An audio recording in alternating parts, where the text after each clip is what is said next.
I'm a big fan of Formula One, and I'm also a big fan of data and analytics, and so I thought I would answer some questions that I see coming from Formula One.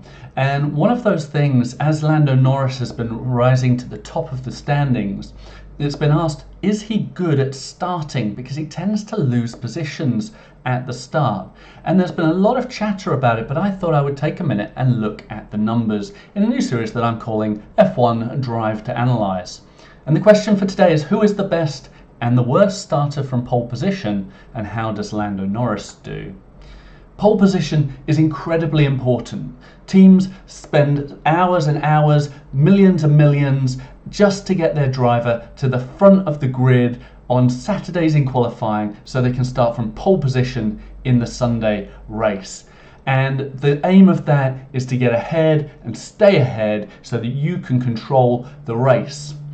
And I'm going to look at this data to see who is the best and the worst starter from pole position. And the data that I've got is from between 1996 and 2024. There are 544 races, and I can tell you that 35 drivers have started the race from pole position. The number one, of course, Lewis Hamilton, has started almost a fifth of those times. 104 times he started from pole position between 1996 and 2024. And the other names of the top five will be familiar: Michael Schumacher, Sebastian Vettel, Max Verstappen and Nico Rosberg. And some of you are yelling at me and saying, where's Ayrton Senna? And surely Michael Schumacher has more pole positions than that. And that's true, but not between 1996 and 2024. So I've had to cut those out. My apologies.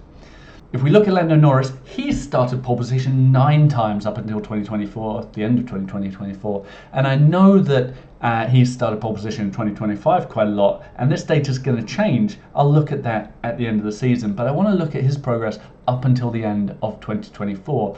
And of the 35 drivers who have started from pole position, Lando Norris has done so 9 times, which puts him at 17th in those standings, right in the middle of the pack.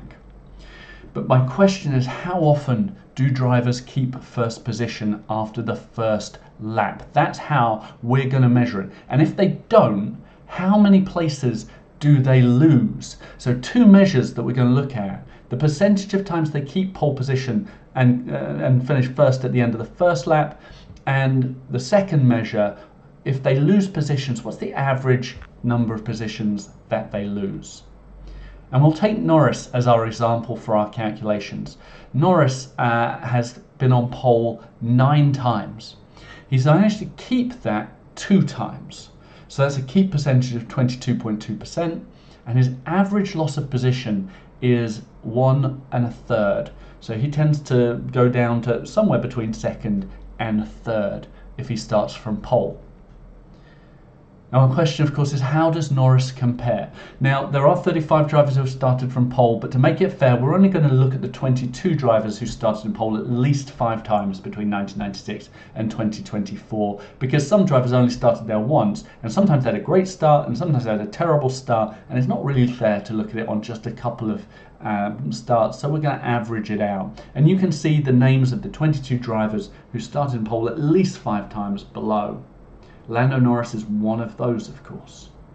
So we'll look at the same statistics: how many times they started on pole, how many times they kept it, the keep percentage, and the average number of positions lost. And if you look at it sorted by the kept percentage, well, there's a clear winner. Is there? Well, I think so. Kimi Räikkönen. From 18 starts, he kept pole 18 times. He never lost pole after the first lap. He definitely lost races. He had all sorts of trouble. But after the first lap, he always had pole. Ralf Schumacher the same, but he only managed it 6 times. So I think Kimi is doing a little bit better.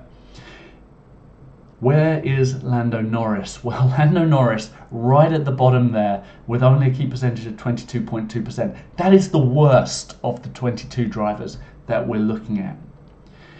Kimi Räikkönen and Ralf Schumacher right at the top, as we've said, and I think that means that Kimi is the GOAT if you're going to look at starts from pole position.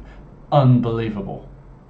If we look at the current drivers who are driving in the 2025 season, Fernando Alonso is the best of the current drivers, with George Russell and Max Verstappen very close behind, and Carlos Sainz a keep percentage of only half, 50%.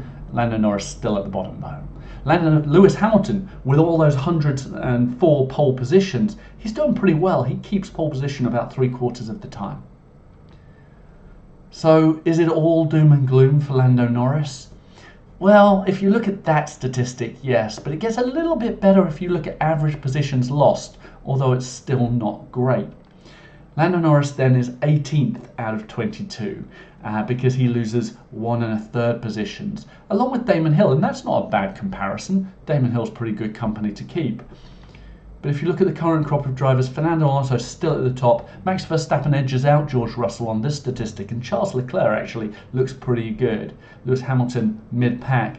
Carlos Sainz is the worst of our current drivers if you look at the number of positions lost. He tends to lose a lot of positions off of the line at over 3.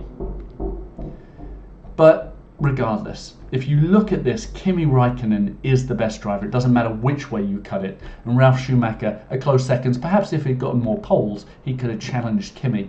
But if the current driver's Fernando Alonso, definitely top of the grid. Lando Norris has work to do. The current worst, though, I would say, is Carlos Sainz. The absolute worst, and I hate to say it because he's a great commentator and I loved him when he was racing. David Coulthard, down at the bottom there. So Lando, we're rooting for you in 2025, and it does look as though your positions are getting better. You're keeping your pole positions better, but we want you to do better. It's something to work on. Please do. If you've enjoyed this, if you like analytics, if you like looking at things that don't matter that much in incredible detail, subscribe, because you'll get some more of these videos through the rest of the Formula 1 2025 season.